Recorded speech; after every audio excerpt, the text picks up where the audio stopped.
Let's add another sound to our song. We're going to choose a Maelstrom now. Maelstrom is another really powerful synth.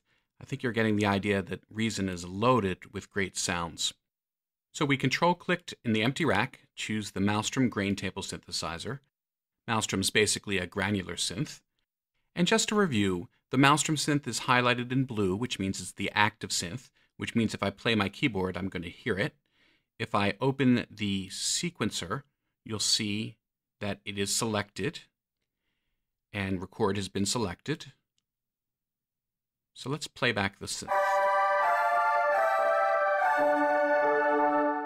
Well, that's a nice sound, but I'd like to choose another one.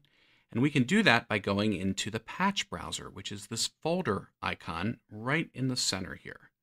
If I click that, I get a browser that lets me choose from a large list of patches that come with Reason, or ones that I've perhaps purchased or downloaded. Now you'll notice on the left-hand side here a couple default folders, like my Documents folder and the Master Reason folder. There's even a selection for patches I've used recently. And then down below are some areas that we can customize. We'll talk about that in the next tutorial. So Reason is smart enough to know that we're choosing Maelstrom patches, so it's automatically put me in the default Maelstrom patch folder. And I have a couple that are at the top level here. They end in XWV. And I can select those and play them back right from my patch browser.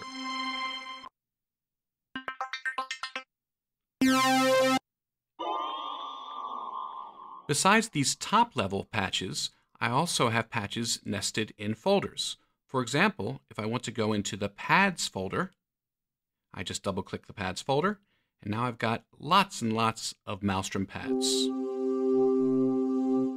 Let's try another one. How about this one here? I can even search for specific instruments. I can search in my current folder or all of my local disks. Let's search in the current folder, the Pads folder, for any pad that has choir in the name. We'll click the Find button.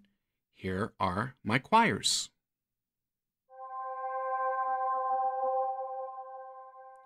Okay, let's select this one. You'll notice it's been loaded into the Maelstrom instrument. And if I click these up and down arrows, I will scroll through the search list, the list that I just chose in the patch browser. If I go back to my patch browser and change this drop-down from search result to go to the parent folder, now I'll scroll through all of these when I use my arrows, all of the pads.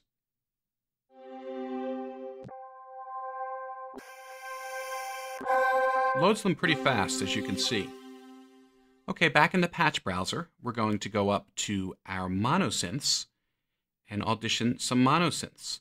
So first, let me select one, and now I'll use the arrows to find one that I like.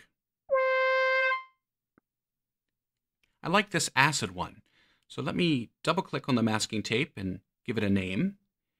And now we will go into record mode and try and record a little bit of acid lead.